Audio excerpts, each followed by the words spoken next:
You cannot negotiate with checks. Probably it's is the most non-negotiable situation because your opponent is actually bound to react to the checks. If the threats and if for the captures they might ignore, they might create a bigger counterattack. When your opponent is getting checked, that's the supreme forcing move. Right? They either run away, they either block, or they capture, if they can, the attacking piece. So it is really the most forcing, if I may say that, move that you can play in chess. Okay, so we're going to move now to the third part of our lesson. So we talked about the forcing move threats, forcing moves captures, of course, very important. And now the third part, which is the checks. So now let's look at this position here. Already you can notice, guys, there is an immensely strong attack by the rook, by the battery formed of queen and bishop. So this is super, super deadly for your opponent. You go with a check, rook is defended already, and now the black queen would be captured exactly on the next turn. Check. You're probably going to go back on the back rank, or you're going to go either here on e6 or e8. It's completely irrelevant because you will be capturing the queen. And you're already winning here. They should resign. So we're going to see a couple of more tutorials exactly on the same theme. And now you may look like quite messy, but if you're not running out of time and if you can give it a little bit of thought, you're probably going to be noticing the correct move to play, which seems to be dropping the knight, right? I mean, if you do rook to d2, checking the king, it's in, oh, what about that knight? They're going to be taking your knight. They might take your knight, but when they do so, they're actually going to be checkmated in a move, guys. So what might be the move that you would play now to checkmate, given the fact they may run away? Here, you need to find a move that actually attacks the king and takes away the f5 retreating square from the black king. And yes, you did find it, guys, I'm pretty sure. Knight to d6, check and mate. Another tutorial here for our better understanding. Forcing moves checks, the most non-negotiable here. What do we do? Well, let's find the forcing move now. Notice that if you do this kind of things, the king might just simply run away, and it's going to be very difficult. I'm not even sure you're going to win. So you got to find another way whilst maintaining the king's confinement on the A file, and that is, look at this. Beautiful. Check. Sacrifice. Of course, king must take, and now you do deliver checkmate using the other rook, whilst the black king takes away the b4, respectively b3 squares, and now you're going to play checkmate here. Well, of course, they can delay it with some rook over to a7, but then you're going to take it and indeed succeeding and being victorious here.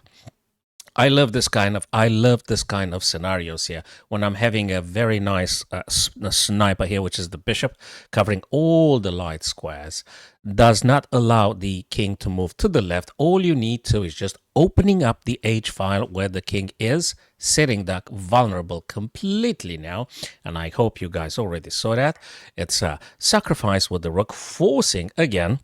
They have to capture, no if, no but, no counterattack, no nothing. So the check is the most forcing one. And now you come over the queen, attack the king, can't move anywhere, and checkmate. Awesome stuff. Another beautiful scenario here. Let's look for the forcing moves. I know there is a bishop and a king already guarding twice the f8 square, and you've got a battery indeed, but there is an in-between move, and if you manage to see this kind of in-betweens that you might play, definitely you're going to increase the rate of your winning games. So let's consider rook to f8, and now you're going to tell me, okay, king can't take, but the bishop can take you, right? Yes, of course they can. And of course, if you take the bishop, king going to take you back. What is that? You actually lost the game, right? In between, remember the little in-betweens games are little in-between moves make the huge difference here.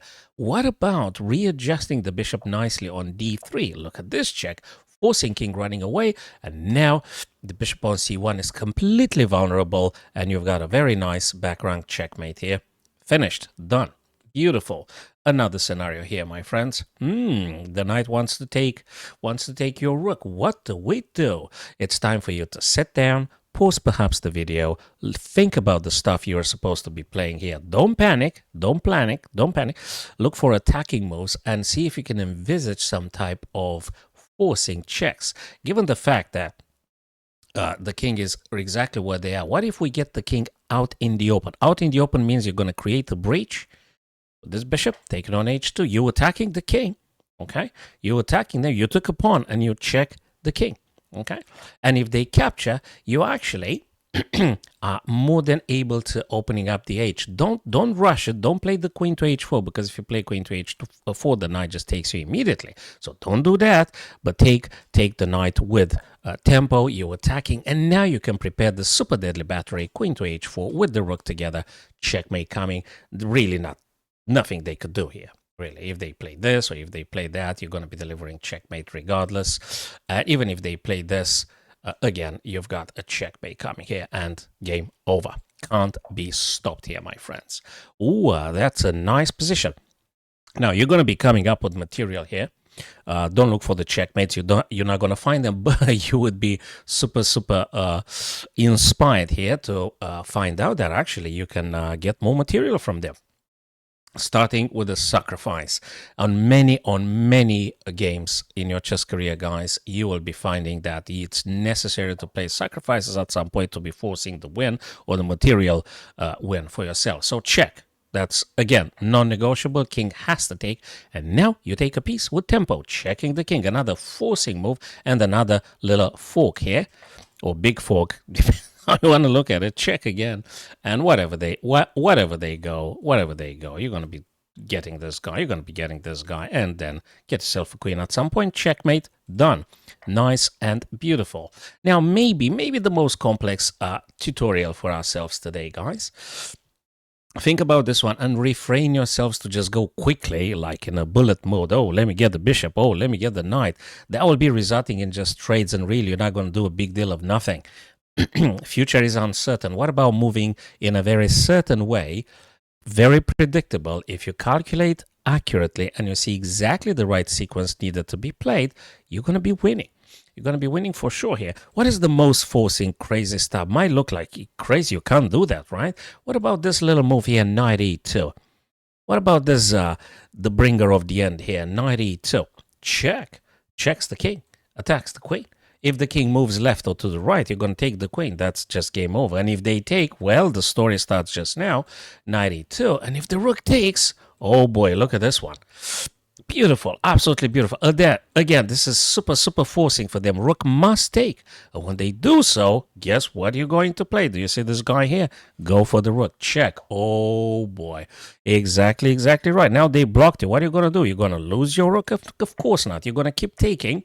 They're going to have to take back. And when they do so, now you can collect very nicely the bishop in the corner.